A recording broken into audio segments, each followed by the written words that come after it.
Thank you. Thanks so much to Ealing Green Party and everyone who's made this evening possible. So I've got no PowerPoint, and because I thought I had a PowerPoint, I've got no notes. So you're going to get a beautiful, spontaneous talk. I hope it's going to be okay. I'm going to be talking almost exclusively about climate, which is the immediate existential crisis that is facing us. But the climate crisis is just a symptom of a much broader ecological crisis, which in many ways is just a symptom of a society which is fundamentally on the wrong track, economically and politically, ecologically. So a crucial aspect of this broader crisis is the biodiversity crisis, and especially the extinction crisis. One of the things I think is great about the name Extinction Rebellion is that it reminds us every so often that it's not just that we are in danger of potentially going extinct, it's that we've already sent many other species extinct, and we're doing so on an extraordinary basis at the moment. This is the 6th mass extinction event in the Earth's history, and it's the first one being caused by one of the species on Earth rather than by purely natural disaster events. So we're causing about one species to go extinct every 10 minutes. So by the time I've spoken for another 9 minutes and 3/4, another species will have gone extinct because of humanity. And half of the world's wildlife has been eliminated during my lifetime. Just got to allow these things to land a bit. They're so shocking, it's almost impossible to get your minds around them. And that's mostly not due to climate, that's mostly due to habitat loss and so forth.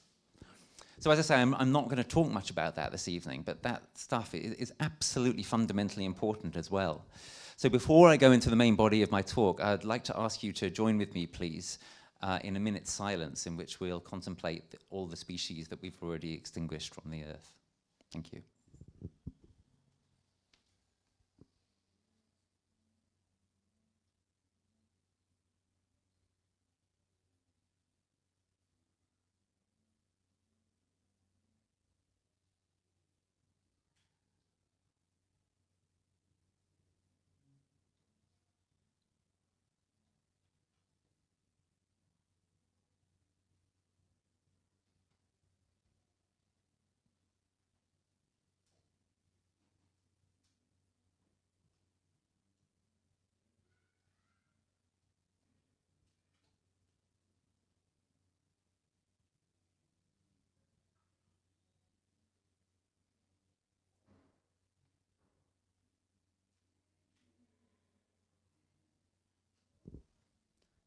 Thanks very much for joining me in that.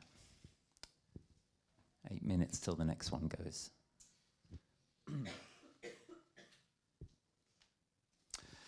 All right, I'm going to mention a slogan that I'm sure that pretty much all of you are familiar with.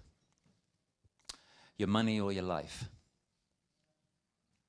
We'll know what that means. It was a slogan, the catchphrase used by highwaymen.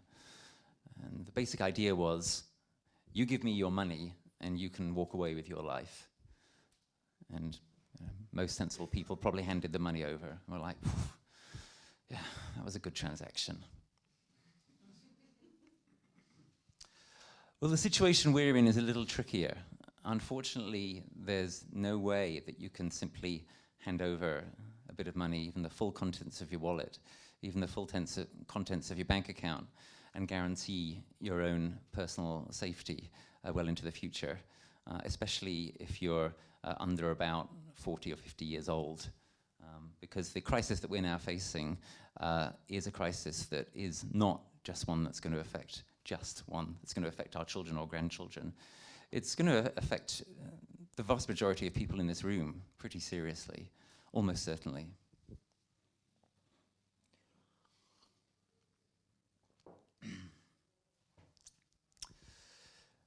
So, your money or your life? No, our crisis is a crisis which is collective, and it is going to be a long emergency. It will almost certainly occupy the remainder of the lives of everybody in this room, including even the very youngest person. This is not going to be solved. This is not like the ozone hole, for example, which has been sort of solved. This is a crisis which is going to go on and on, however well we do. Because one of the key things to remember about climate is that there are enormous time lags built into the system. So carbon dioxide stays in the air for hundreds upon hundreds of years. And the ocean heating that we've done, that's going to be around for hundreds and hundreds of years. The heating that we've already done to the ocean is going to be melting the Antarctic in 100 years' time, even if we turn everything round right now. The climate crisis is a long, probably permanent emergency. Some of you may be thinking, however, well, yes, but I know it's really bad, but at least doesn't the international community have a plan that's going to tackle it? Doesn't the Paris Climate Change Accord give us hope for the future? So I'm afraid I have to spend the next few minutes dispelling that hope. So the Paris Climate Change Accord was signed in 2015. It was an absolutely extraordinary, brilliant diplomatic achievement. Every single country in the world had to sign or it couldn't be enacted. And every single country in the world did sign. It's very difficult to think that more could have been agreed than was agreed. So it's very difficult to think that there's going to be a new climate change accord that's going to come along in the next few years and suddenly massively outstrip that one, and every single country in the world, including the United States, which is now pulled out of the Paris Agreement, is going to sign it. So does the Paris Agreement, the actual agreement that's been signed, does that give us hope? Well, first thing to say is things have got quite a lot worse since the Paris Agreement was signed in 2015. You had the election of Trump, you've got the election of Bolsonaro in Brazil, about the two countries in the world, except for China, which are in the best position to devastate our climate if they choose to do so, which they are now basically choosing to do so. The situation has also grown worse in terms of what we understand about the world system, in terms of, for example, the amount of heat that is in the oceans, heating them up for the very long term. The situation's also got worse, most strikingly of all perhaps, in terms of our weather, right? And weather multiplied by time equals climate. Since 2015, it looks like our weather's been really spinning out of control. What happened last week, breaking 20 degrees in this country in winter, it's never happened before, and it's an event so unlikely that most meteorologists, they couldn't find any probability for it in their models. It was literally outside the realm of what was supposed to be possible. And that, of course, was, relatively harmless and benign, people being able to eat ice cream on the beach in February. It's not going to be so harmless and benign when we get the biggest heat waves we've ever had in the middle of summer, and the biggest hurricanes we've ever had, and so on and so forth. Our weather is spinning out of control, and everybody can basically now see it. It's already happening. So the situation is quite a lot worse than when Paris was signed. But let's look at Paris in its own terms for a few minutes. I'm just going to run through this very, very briefly and give you a few clear talking points for if anyone says to you, yes, but aren't the leaders solving it? Doesn't the Paris Climate Change Agreement give us hope? So, first point, the Paris Climate Change Agreement, even if the targets for emissions reductions were achieved, most scientists believe those targets are not stringent enough. Next point, the amount that countries have committed to reduce their emissions by, you add them all up, it's a voluntary agreement. I mean, that's pretty worrying in itself. You add them all up, these voluntary contributions which countries all around the world have said they're going to make towards the Paris climate target. And this sum is relatively easy to do, and it's been done, and they come up to way less than the overall emissions target that we need. So the inadequate target is not going to be met by the contributions that countries have pledged. Next point, and this is a real killer, what grounds do we actually have for thinking that countries are going to meet their targets? So countries all around the world have said, yes, we pledged that we're going to reduce such and such an amount towards the Paris Climate Change Agreement. But those same countries, in pretty much every single case, also have plans which point in the exact opposite direction from that. Pretty much every single country in the world has plans to increase air travel. Pretty much every country in the world has plans for all kinds of infrastructure increase. Pretty much every country in the world is still trying to grow their economy in this completely absurd, outdated fashion, industrial growth economies all over the world, trying to become larger, almost certainly going to increase their emissions, or at least put pressure towards increasing their emissions rather than reducing them. And imagine the conversations within government. You've got the climate change minister who comes along and says, we've pledged such and such in Paris. And then you've got the business minister or the chancellor of the exchequer on the other side of the table saying, yes, and we need jobs and we need growth and we've got these infrastructure targets. You know, which of those two ministers is going to win that tussle? You know, I leave that to you to guess. I don't think it requires a very high IQ to figure out which side is likely to win most of the time.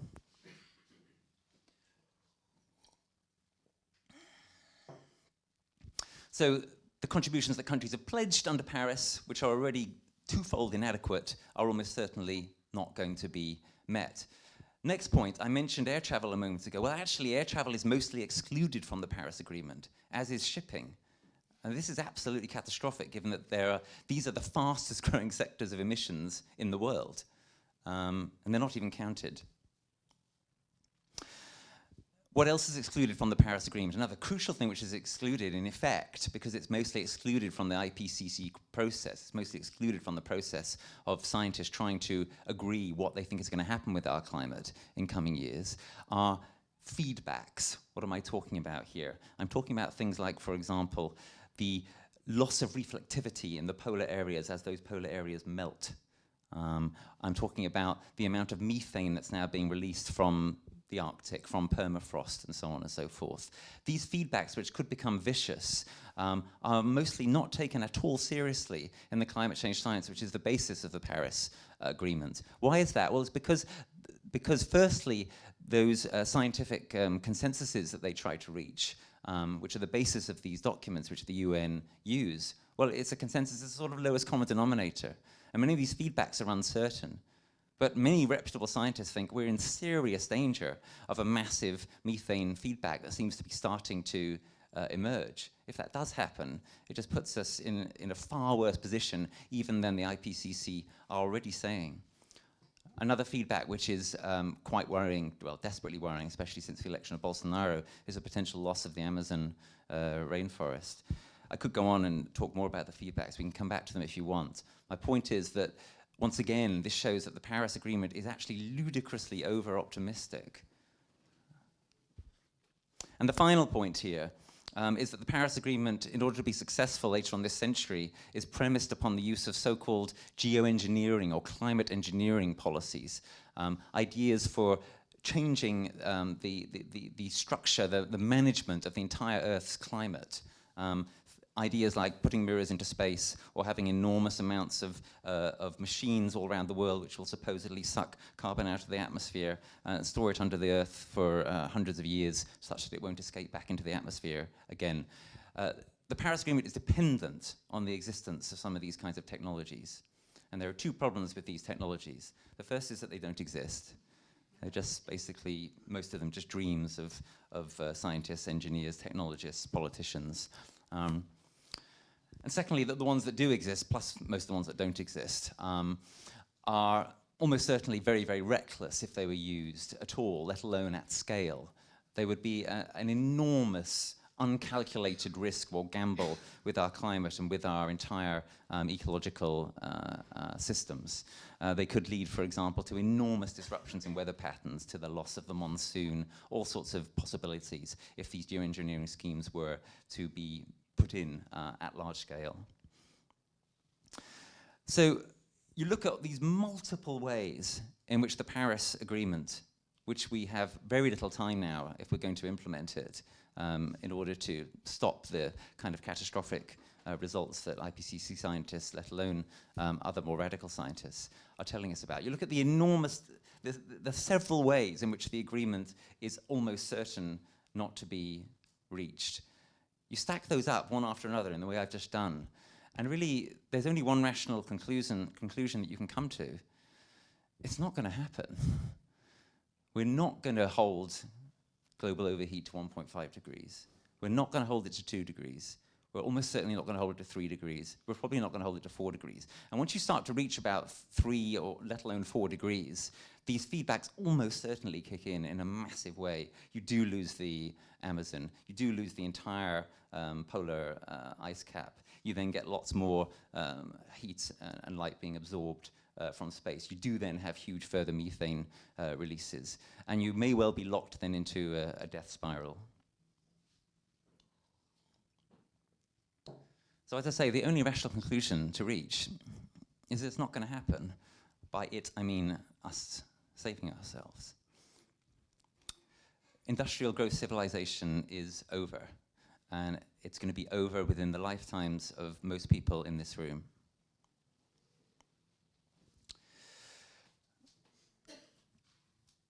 Is there any way this can be avoided? The only conceivable way that it could be avoided is if enough of us understood this and decided to change the rules of the game completely. Right? The only conceivable way in which we can stop society as we know it from ceasing to exist and from multiple holocausts from occurring within the next century is if we decide to tear up the entirety of the rule books, cease to trust in the political and economic system as we know it, and start doing something completely different. So as I see it, there are in fact 3 possibilities going forward, and this is a very important point I want to impress upon you here this evening. Industrial growth society is finished. This society is finished. There are 3 ways in which it could end. 1, terminal collapse. Human life as we know it, and the life of most other complex creatures on Earth, comes to an end within the next few hundred years, perhaps within the next few generations. Certainly, industrial growth society collapses and does not recover. The second possibility is that there is a collapse, but that the collapse is not absolutely total and terminal, that we manage to provide enough possibilities for humanity to continue, that some kind of organized society recovers from that collapse. We haven't talked much yet, by we I mean this society, about that possibility, and that's one of the things I want to impress upon you tonight, that one of the things we ought to be doing is making room for that possibility. We've tended to think either there's going to be some kind of total collapse, total dystopia, sort of Mad Max situation or worse, or else we're going to kind of manage to continue as we are. I'm saying there is no way we're going to manage to continue as we are. The attempt to continue as we are is going to commit us to the kind of total failure of our climate that I sketched earlier in talking about why Paris is going to fail. So that leaves us with either complete collapse, or collapse and then some kind of recovery from that collapse, or the third possibility, and by far the most attractive, transformation, complete transformation of everything, refusal of the situation, and an enormous, unprecedented, great turning around. Why wouldn't that be our current society continuing? Well, because the transformation would have to be so total that it would look almost nothing like society as we know it. And that's why I say our society is finished. If we managed to transform and avert multiple holocausts, it will be because we've managed to transform to a completely different way of organizing ourselves. This is what we should aim for. However, we have to admit, frankly, that the chances of our attaining it are not great. Nothing like this has ever been done in human history. We have very little time in which to do it. There are enormous vested interests and enormous ignorance that is going to resist it. So part of what I'm going to say this evening is, let's aim for that, but let's also try to talk about this, how we can try to ensure that if our society does collapse, as is now extremely likely, it won't simply be terminal. So try to keep those possibilities in mind, and we'll come back to them during the rest of the talk.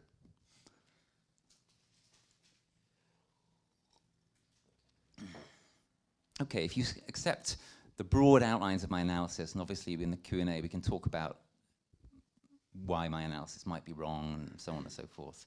If you accept the broad outlines of it, then what is to be done? Well, I'm going to suggest 10 things that we need to do. 10 may sound like a lot, but there's a lot that we need to do.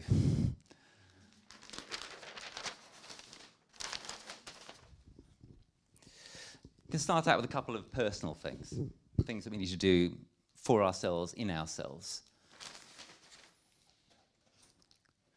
So number 1, Roman numeral 1, wake up.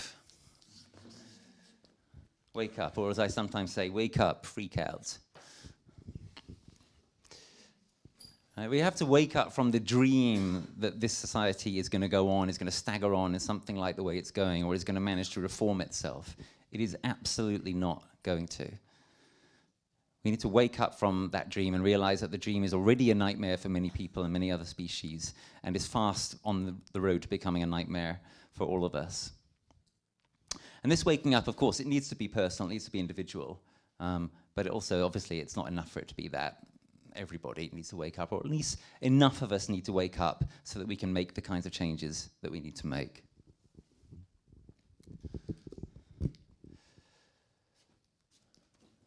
Second point, feel. If you've been worrying about this kind of thing for quite a while, and probably many of you have been, which is probably because that's probably the reason why many of you are here, you've probably already been feeling a lot about this, and there's no way around that. It's essential, it's necessary, it's part of who we are, right? We are not just rational beings, let alone automata. We are through and through feeling beings. You should feel angry about this. You should feel desperately sad about it. Grief, mourning, fear, obviously. You should feel fear. Fear is sometimes itself profoundly rational. In fact, all of these emotions are in the right place and time. We should be absolutely terrified. You should feel despair sometimes. I mean, the situation is so overwhelming. It should induce despair. Feel all these feelings. Don't repress them. Repressing them doesn't do any good. You could see these feelings as, in a way, a consciousness of what is happening and how dire it is, trying to emerge in you, trying to emerge in us and find expression. So I want to say to everybody, if you're feeling things about this evening now, or in the middle of the night, or whenever, then don't try and repress that. Allow those feelings to come. The thing to do then is not to get stuck in them, right? Try to find a way through them, try to find a way of expressing them. It might be therapy, it might be some kind of group situation, it might be just chatting with your friends or whatever, it might be writing something, it might be taking action. Don't get stuck in the feelings, but don't mistake repressing the feelings for escaping from them. It's not escaping from them. So 2 personal things we need to do. A couple of practical things we need to do. Lifestyle change. You all know about this. I'm not saying you're all doing it yet. I'm not saying I'm doing all of it yet. Do you all know the kind of thing I mean? I mean things like taking less flights, hardly any at all, in fact, eating less meat, reducing your energy consumption, thinking about how many children you're going to have, maybe having less than you might have thought before. These things are all significant. Are they going to be enough? No, they're absolutely not going to be enough. But they're a necessary part of the picture. Why necessary? Firstly, because every little counts.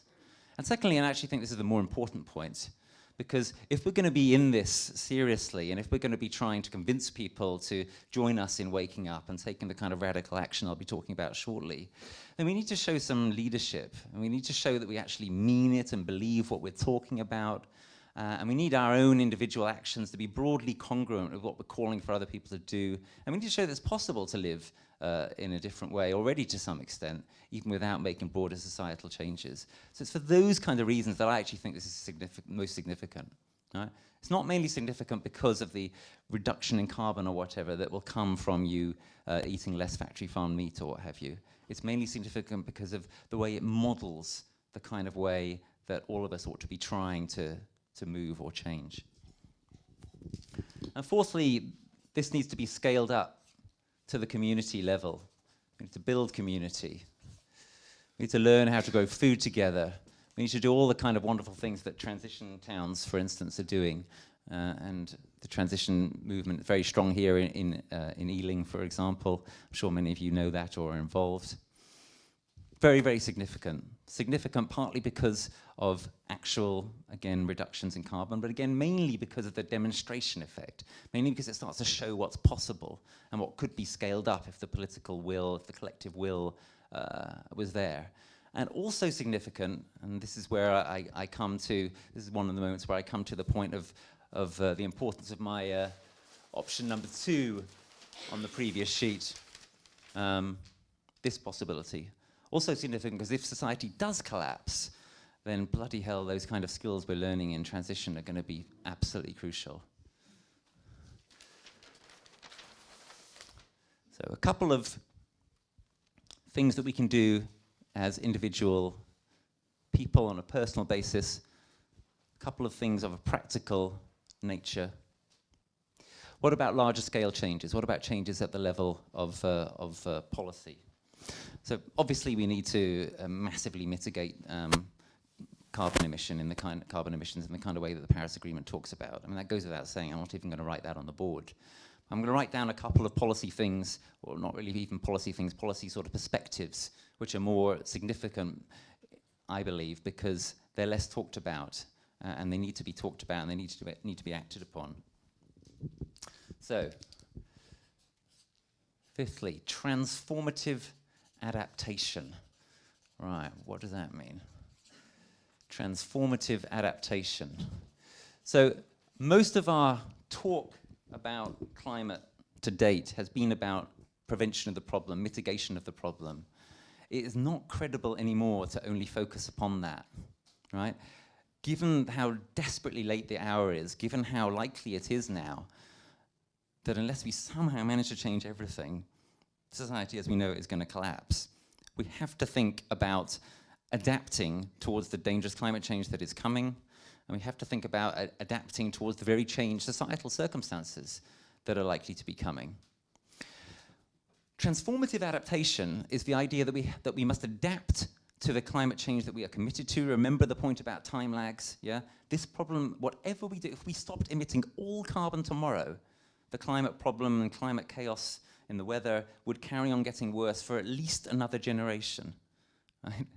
Obviously, we're not going to stop emitting all carbon tomorrow, but even if we did, things would carry on getting worse for at least another generation, yeah? So we have to adapt to that, but how do we adapt? The standard way of thinking about adaptation is, well, we adapt by trying to find ways of going on as we are, so that we can carry on as much similar to the way that we do while adapting to the changes in the climate. That is not tenable, that is not acceptable, because A, it's just not going to happen. We're not going to be able to go on as we are. And B, the real danger about that way of thinking about adaptation is that you run the risk of actually making things worse, because you're thinking about trying to be able to carry on living your life in the way that you're living it, collectively, as a society. And you're prepared to do things to enable that to happen, which are themselves carbon intensive. So what would be an example? So a classic example is building higher seawalls, building higher flood defenses, right? It's a brittle thing to do. Eventually they're going to fail anyway. But the point I'm making right now is very carbon intensive thing to be doing, yeah? It's making the actual underlying problem worse. We need to adapt in ways that do not make the underlying problem worse. We need to try to start adapting in ways that make the underlying problem less bad. That's what transformative adaptation is about. It's about saying, let's look to adapt in ways that are actually compatible with, at the same time, being mitigatory towards carbon emissions.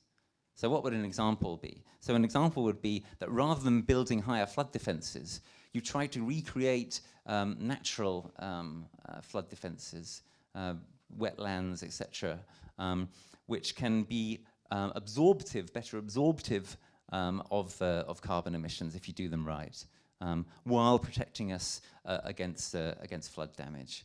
It's really a bit of a no-brainer, but it could be a very, very powerful game changer if it was done on a large scale. And more broadly, the idea of transformative adaptation is that we're going to have to go on adapting for a long time to come to change climatic conditions. And we're going to have to go on transforming our society for a long time to come to stop making the problem worse and to adapt to those changes. So why don't we combine this together and try to think, all right, so how can we adapt the way that we live in a way that is transformative of our society, in the way that it needs to transform, and that reduces the climate problem at the same time? And it's possible to find ways of doing that. You know, many of the things that transition tries to do are, again, examples of that if they were scaled up. So transformative adaptation is vital.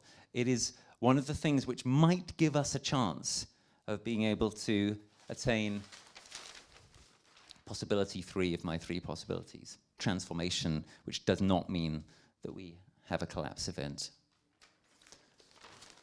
So that's the first of my sort of broad policy suggestions. We need to be moving beyond thinking about only mitigation in relation to climate. We need to be thinking seriously about adaptation. But that thinking about adaptation cannot be just the traditional shallow adaptation of building higher seawalls and so on. It has to be transformative adaptation. But to say it again, to think that we can now be confident that we are going to somehow make it through and that we're not going to collapse our society in the next generation or two is no longer credible. We can try not to, we can try to transform, but to gamble everything on our being successful in that transformation is no longer credible, is no longer a safe bet. So there has to be a further way in which we think in an even more radical way, policy-wise, than transformative adaptation.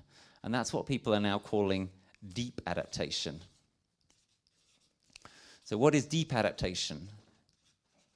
So what deep adaptation says is we have to prepare for the possibility, the probability, in some people's view, I think they're profoundly wrong, the certainty that we are bound to collapse.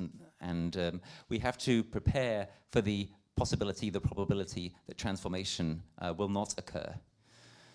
So deep adaptation in that sense is like a kind of ultimate insurance policy. Deep adaptation says, let's consider the possibility, perhaps probability, I would say probability, that our society as we know it is going to collapse. If we thought that, if we really believe that, and we ought to, then what would we do? How would we change? How would we adapt to the very changed climate future that we're going to have, and also the very changed societal future that we're going to have as collapse happens, after collapse happens? So what does deep adaptation mean in practice? So it means things like we need to try to provide whoever comes after us, whoever comes after this society, with the kinds of things that they will need in a very, very changed context. Examples would include having the right kinds of seeds to be able to grow in changed climatic conditions anywhere in the world, because climatic conditions are going to be changing and in most cases worsening all over the world. So it means you want to build seed banks, and you want to make those seed banks as secure as possible against climatic change or deterioration. So some of you will know, for example, that there is a marvelous seed bank in Svalbard, Svalbard in the far north, familiar to some of you probably from Philip Pullman's Northern Lights, which ends in Svalbard. So Svalbard, as in Northern Lights, a land of ice and polar bears and so on. And that was why it was picked for this great seed bank, because it was thought that it would be a very, very secure place for the long term. Unfortunately, what recently happened at Svalbard was that a lot of the ice melted in the obscenely extreme conditions that the Arctic has been suffering over the last year or so, with temperatures, in some cases, 20 degrees above the average, wildfires burning out of control in the Arctic. You know, just get your head around that. Wildfires burning out of control in the Arctic. So a lot of the Svalbard seed bank, seed vault melted.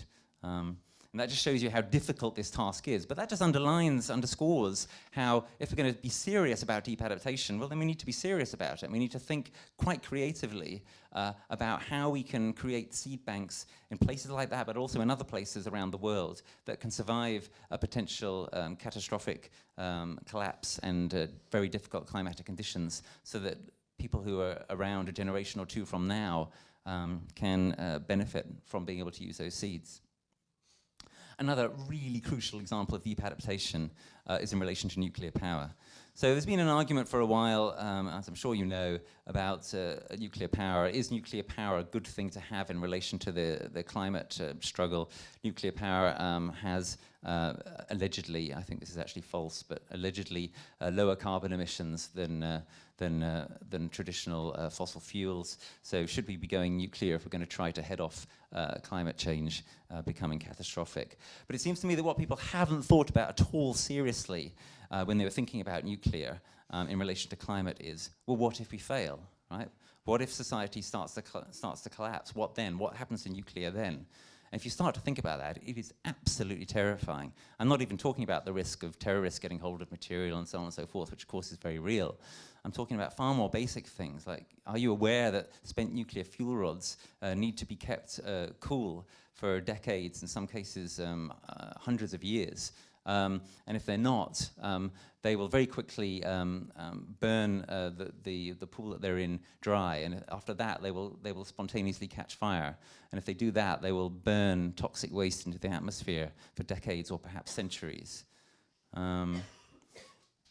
Then, of course, there's the risk of meltdown of power plants and so on and so forth. There's the fact, quite revealing, hugely ironic fact, that nuclear power requires enormous amounts of water for the cooling. So virtually all nuclear power stations are on the coast. Sea level rise, anybody? You really couldn't make this kind of stuff up. When you start to think about the possibility that we may be facing a kind of collapse event and very, very serious climate change, of a very destructive nature, it starts to look as though nuclear power is an absolutely insane choice to be making at this time in history. And from a deep adaptation point of view, what you have to be thinking is, right, how do we start to move now to try to make as much of that nuclear safe as possible?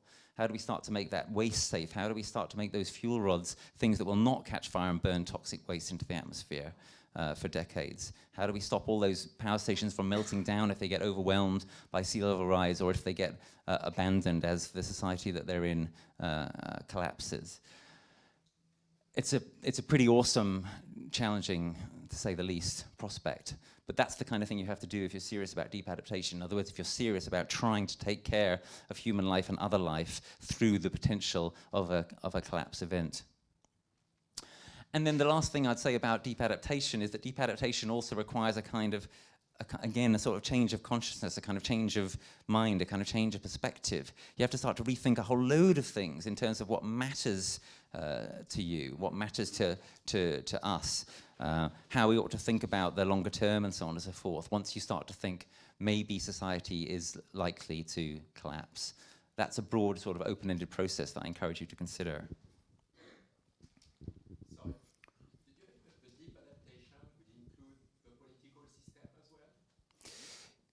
Yes, I mean, it has to, in the sense that if you're saying, as I am saying, that we're talking here about the possibility or probability of a broadly climate-induced societal collapse, well, then you're not going to have the political institutions that we're used to.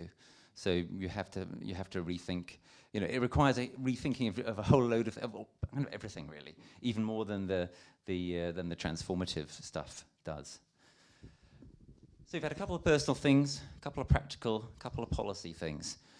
All right, now how do we get these policy things implemented? Okay, now we start to get into the really hard part. So, number 7 of my 10 things that need to be done. Try to change everything through conventional means. Now, do I believe that this is going to be enough? Again, absolutely not. Do I believe it needs to be done? Yeah, absolutely. We still need to do all the standard things. I mean things like going on strike. I mean things like voting intelligently. I mean things like joining the right political party, standing for that party, and so on and so forth, right? So here obviously is where the Green Party comes in. People sometimes say to me, obviously, as I'm sure many people in the Green Party have heard this in this room, yeah, but you know, with our terrible electoral system in this country, you're never really going to be elected, are you? Of course, we are elected on the London Assembly. We have an MP and so on and so forth. But it seems to me that the real answer to that question is, well, actually, if enough people get really, really fed up and realize how deeply broken the current political system is, then they might make a radical change in sufficient numbers to start getting Greens elected in sufficient numbers, just like happened with the Labour Party in the late 19th century and early 20th century. Remember that there was a time when everybody used to say to Labour Party activists at the birth of the Labour Party, yeah, but in the two-party system with the Liberals and the Tories, you're never going to get elected, are you? So it's pointless to vote for you. And you know, thankfully, because I think Labour has done good things in the past, most notably in 1945, thankfully, people didn't listen then. And I think there may be coming a time when they also don't listen. We have to be ready for the possibility that there are going to be seismic changes in political consciousness in this country, especially as more and more people start to realize the kind of stuff that I'm saying to you in this room here this evening, and more people are realizing it, more people are waking up and getting scared by these bizarre changes in our weather and getting freaked out by the insect apocalypse and so on. This is only going to grow, tragically, as things get worse in the next few years. Remember, whatever we do, things are going to get worse in the next few years. Even if we do everything right, time lags guarantee that. So, one of the things I say to colleagues in the Green Party is, be ready for a new green surge, which could be miles, miles bigger than the last one. Be ready for the possibility that our time is finally about to come. And if that were to happen, it would be enormously significant. And I say to people in the room who are in the Green Party or thinking of joining the Green Party or what have you, you know, don't just wait for the green surge either, right? Try and make it happen. So let's, as we heard earlier, let's plan for the 2020 elections in London, and let's start planning for them now. But not just that. There are big elections across this country in May 2019. In other words, in 2 months' time. Yeah, get involved in those. You know, I live in Norwich. We have lots of Green councillors in Norwich. We could have far, far more Green councillors in Norwich if we had far more help. We need to try to change everything by conventional means, by strikes, by lobbying, by writing letters to the newspaper, by becoming involved in conventional electoral politics. And it could really have a massive effect. And if we did have a huge swing towards the Green Party, like is already happening in Germany, that could have a massive effect. Will it be enough? No. Even if we get an enormous new green surge on top of these other things, it still wouldn't be enough. Why? Because the kind of scale of alteration that we're talking about when we talk about transformation is vast and unprecedented. And the kind of scale of change in thinking that we're talking about when we start to take seriously transformatively adapting and deeply adapting, that is also vast and unprecedented.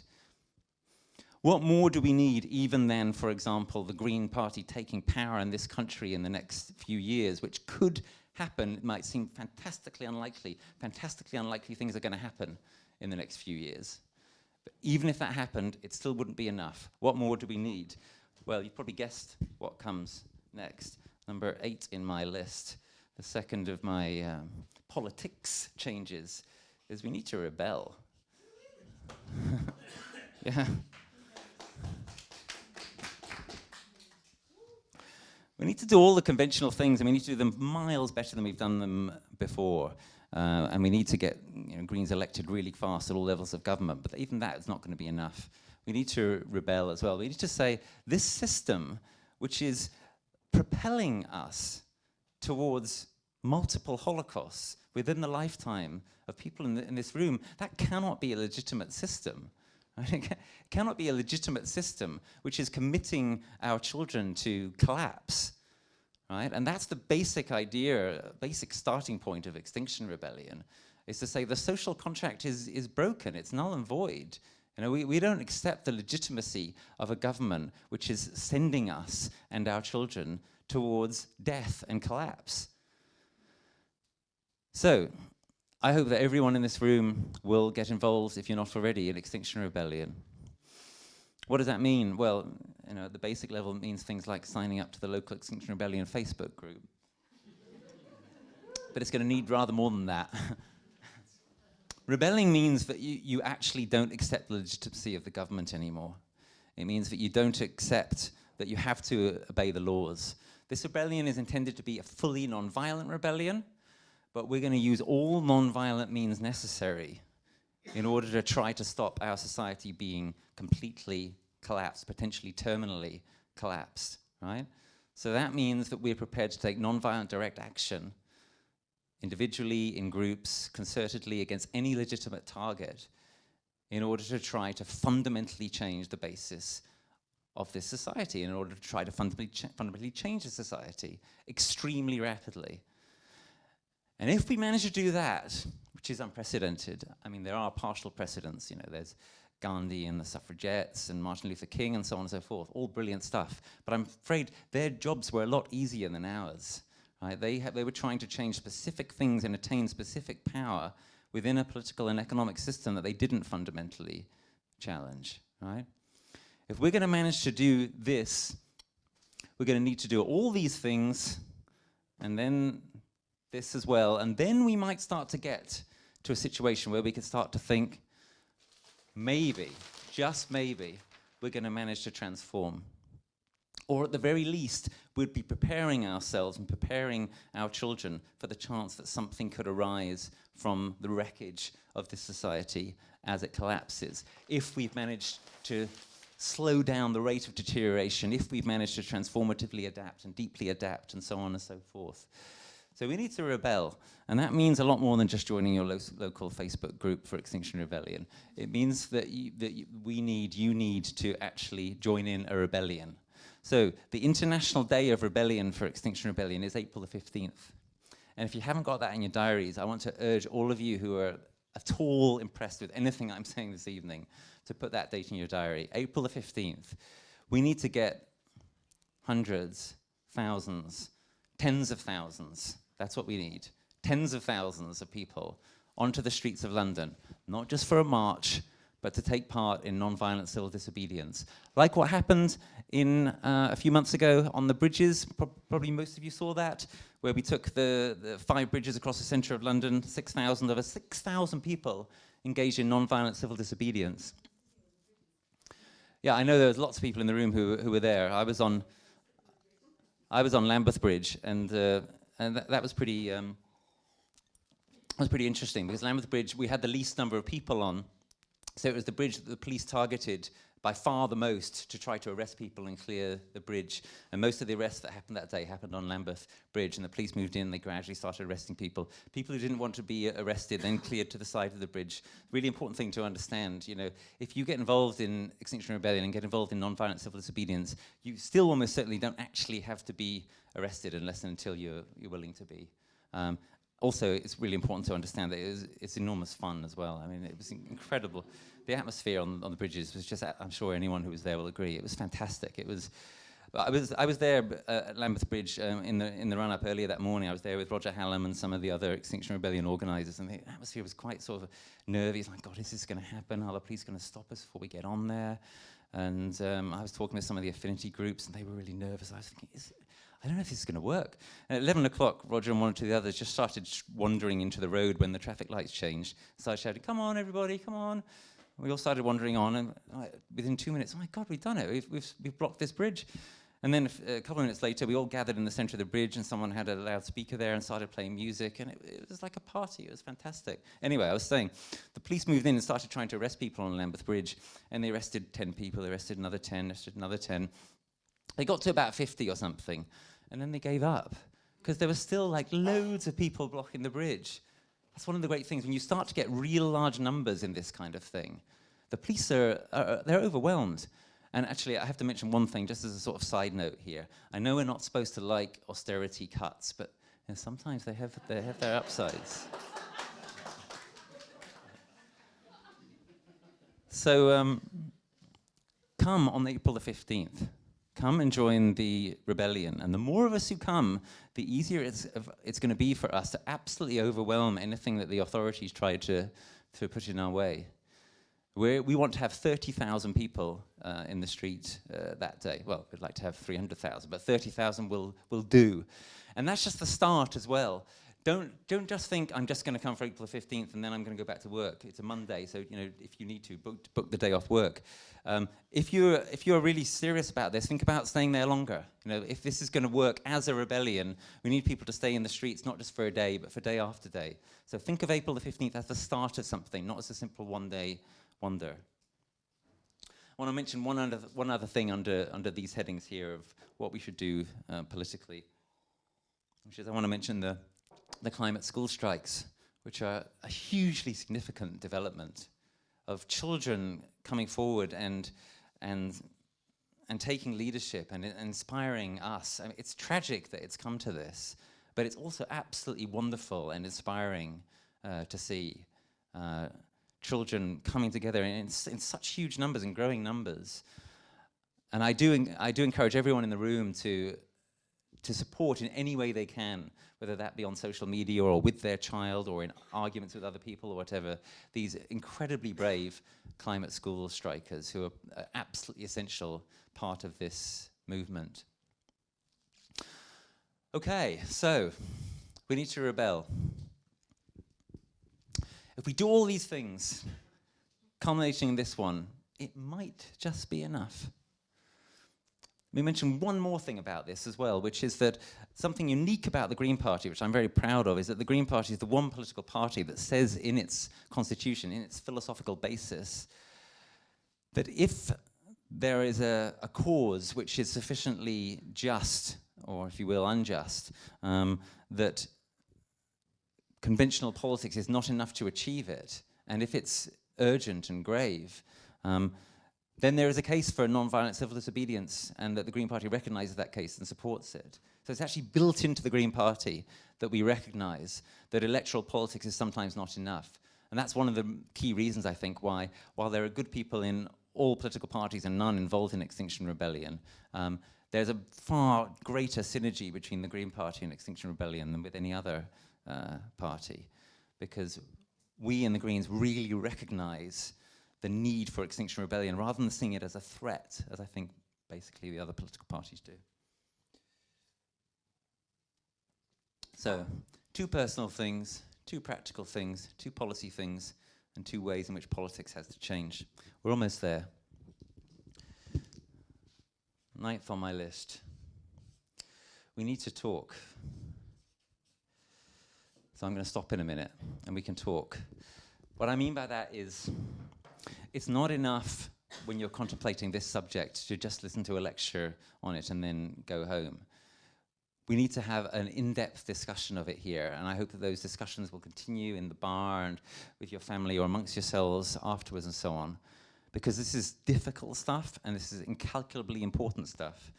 If we connect back up to 1 and 2 here, unless we talk about these things, we're not going to probably work these feelings through. We need to talk. There's no alternative. Too many of us for too long have been carrying around these kinds of fears or scenarios and so on in the privacy of our own mind, and it's become possible just relatively recently to start talking about this stuff. I've been giving this talk now for a couple of years. When I put off doing it for a long time, because what I thought was going to happen if I did it, I thought 2 things would happen. Firstly, I thought I would just depress everybody and demoralize them. And secondly, I thought I'd be attacked and people would say I was a defeatist and it was totally unacceptable to come out with this stuff, and we just had to keep putting all our eggs in the basket of mitigation, just keep on smiling through and pretend that we can be optimistic and we don't have to worry about potential collapse of civilization. And what I found is that those fears that I had, which stopped me from talking for a long time, have turned out, as far as I can tell, to be almost entirely false. And actually what's happened is that an awful lot of people have been quite sort of liberated by this process. An awful lot of people have said to me things like, I was having these worries, they were going around in my head, I didn't know what to do with them, I thought I was going mad or whatever, I thought it was only me. Now I understand that actually loads of people are feeling this way or thinking this way. Now I understand that this is real, and now I do understand that it's real and that loads of other people are thinking this way, and I can meet with them and I can talk with them and we can work together, and we've got the Green Party, we've got Extinction Rebellion and so on and so forth. Now I actually have some kind of way forward, and people have found it liberating and empowering rather than the reverse, and that's been really encouraging to me, and that's exactly the way I've found it myself.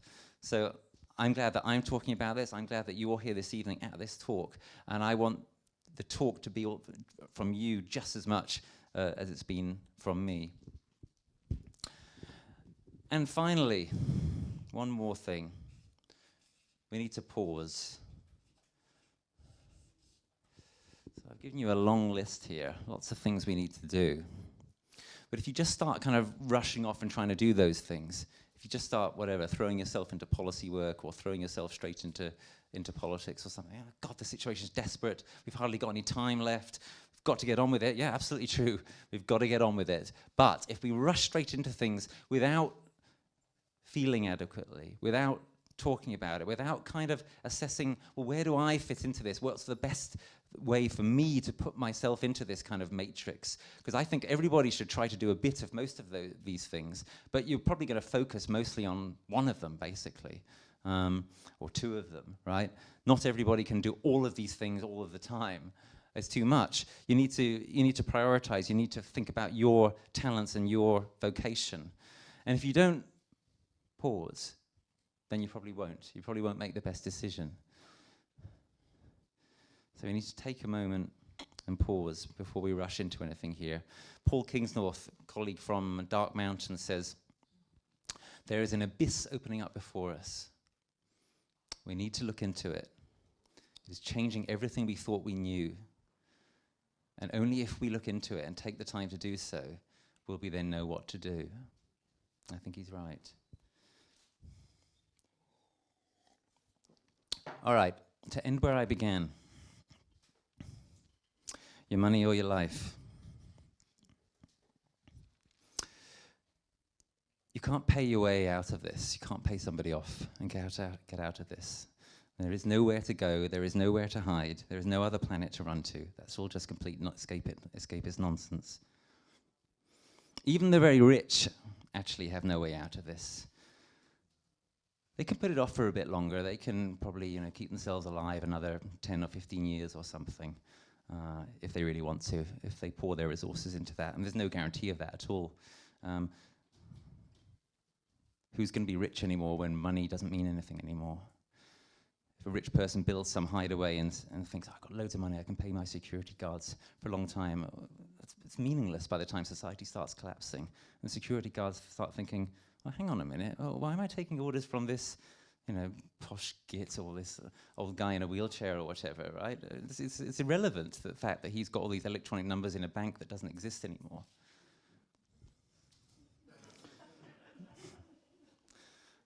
They're worried about this. They worry about it a lot, the super rich. They don't know what to do about it.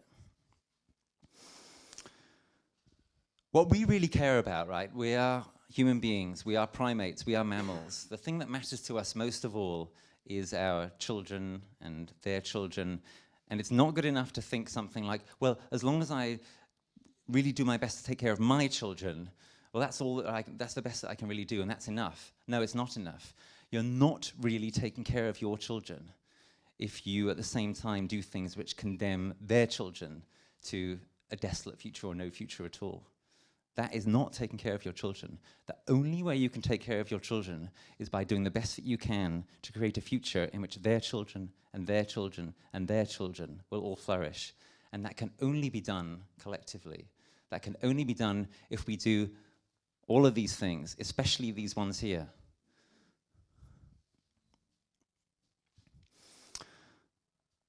So when I say your money, your life, I mean it pretty literally.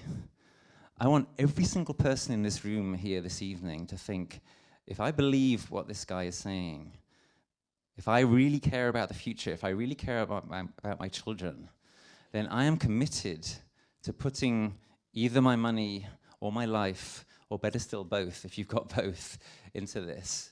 I want every single person in this room this evening to be thinking, okay, how can I best serve this kind of agenda? There are people in this room who have £50,000 sitting in a bank account, £500,000 sitting in bank accounts. There are people in this room with houses worth £1 million. Your house isn't going to be worth anything if society collapses. It's going to be meaningless, right? Let alone the £500,000 or £50,000 or whatever it is. If you've got money, please think about doing something seriously with it now while it still means something. The total annual budget of the Green Party is £1 million. There are people in this room whose houses are worth more than the total annual budget of the Green Party. Think what you could do. You might be thinking, well, yes, but I've got to leave this to my children, especially if they're going to have this kind of very difficult future you're talking about. You cannot save your children individually in this. Not even the rich can. Yeah? We're going to transform together, or we're not going to transform at all. Then there are a lot of people in this room who don't have very much money. Okay, what can you do? Well, you can think, how can I actually put my talents, my career, whatever it is, into this in a serious way? And I'm sure that many of you have been thinking that. I know that some of you are already doing that. Or you can be thinking, okay, how can I volunteer my body on the line to take part of this? You know, if you are prepared to get involved in a serious way with Extinction Rebellion, you could be the person who's making that difference. And that would be an amazing thing to do. And actually, there's something which would be really the opposite of amazing, which is if we get to 2030 and things really are collapsing and there's very little left, and we look in the mirror and we say to ourselves, did I really do everything that I could? And if we have to answer no, we're going to feel unbelievably shit about ourselves for the last few years of our lives. Yeah? So I say to you, your money or your life. Or if you've got both, then both. The total amount given to Extinction Rebellion so far is about £200,000. I bet you there are people in this room who could double that tomorrow if they wanted to. I know quite a lot of people in Extinction Rebellion who have given up their jobs and have gone full-time on it. Think about doing that. And if you can't do these things, many of you have responsibilities, etc., then I think that all of you can come on April the 15th, and I think that all of you can think, and maybe I don't just come for one day on April the 15th, maybe I do more. Who am I to ask you this? Well, I'm trying to do this myself. So think of it as me asking you this, sure. But there are other ways of thinking about it too. You could think of it as nature asking you this. Right? If nature could speak, I think nature would be saying to us now, please, do what you can at this unprecedented moment in history. And don't believe that there's nothing you can do, because there's a hell of a lot that you can do. The power that we have, I believe we've only just started to tap it. And when we really face this terrible reality, I think it doesn't have to disable us. I think it can make us more powerful than we ever have been before, because we're liberated, you know? Forget the law. Forget the stuff you're taught about how to be a respectable person. Forget your pension. You know, if society collapses, half the people in this room, pension's going to be the last thing they're going to be worried about. They're worried about where the next food on the table is coming from. Forget career progression, etc. If society collapses, yeah, we're becoming liberated. We're becoming liberated to do unprecedented things. It's a terrible burden to live at this moment in history. It's also an enormous privilege and potentially a joy. So think of nature or future generations as asking you this question, or think of it as your own children, you know? Your own children saying to you, your money or your life, which are you going to give me a chance of having a future? Because it's not enough if you just leave me your money in your will. That isn't going to do it. Or lastly, think of it as being yourself. Like I said, if we get to 2030 and it's game over, you want to be able to look in the mirror and at least say to yourself, at least I tried. really, really tried, not just gave £5 a week on a standing order, not just turned out to the odd demonstration, but really did enough, really stepped up to the plate. So don't leave it till then. Look into the mirror now, look into the mirror tonight and ask yourself, what can I give? What can I do to make a profound difference at this profoundly terrible and potentially magnificent moment in our history? Thank you.